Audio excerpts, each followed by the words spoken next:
आपकी कोई कामना है, आपका कोई भाव है, आपके हृदय की कोई बात है जो बहुत दिनों से लगे हुए हो, और बाबा हो सकता है कि किसी कारणवश पूर्ण ना हो रहा हो। कई लोग कह भी देते हैं गुरुदेव, कोई कोई कहते हैं, जैसे आज कोई कह रही थी बच्ची की मैंने शिव महापुराण में पशुपति व्रत सुना और उसको करा, उसका लाभ मुझे मिला। मेरे पति ने भी करा, उसका भी लाभ मुझे मिला। पर एक काम गुरुदेव ऐसा अटका हुआ है कि वो काम हम करना चाह रहे हैं, व्रत भी कर लिया, अनुष्ठान भी कर लिया, पर फिर भी वो व्रत के कारणवश भी वो कार्य नहीं हो रहा।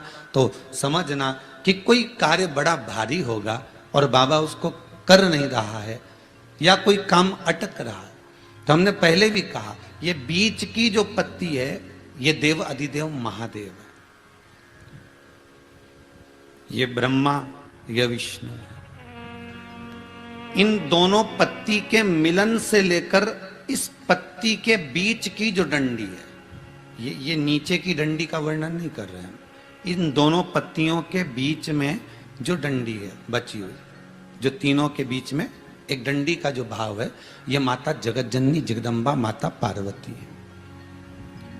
इस डंडी के नीचे का जितना भाग है ये 33 कोटि देवताओं को दर्शाता है। बेलपत्री के नीचे पिछले वर्ष की श्रावण की कथा यदि आप निकालेंगे और उसको पेज पर जाकर आप सुनेंगे तो आपको प्राप्त होगा कि उसमें भी कहा था कि जब आप पशुपति व्रत कर रहे हो या कोई नियम धारण कर रहे हो या कोई आपने नियम उठा रखा है और वो कार्य आपका हो ही नहीं रहा, आपने 2 बार पशुपति व्रत कर लिए, आपने ये कर लिया, आपने प्रदोष कर लिया, आपने सोमवार कर लिया, आपने सारे अनुष्ठान कर लिए, बहुत सारे उपाय भी करे तो भी नहीं हो रहा है, तो इस बीच वाली पत्ती पर शहद लगाकर बाबा का जो शिवलिंग है उस शिवलिंग को इसको छुआ दीजिए या उससे चिपका दीजिए और उस पर अपनी हथेली रखकर कामना कर कर वापिस घर को आ जाइए।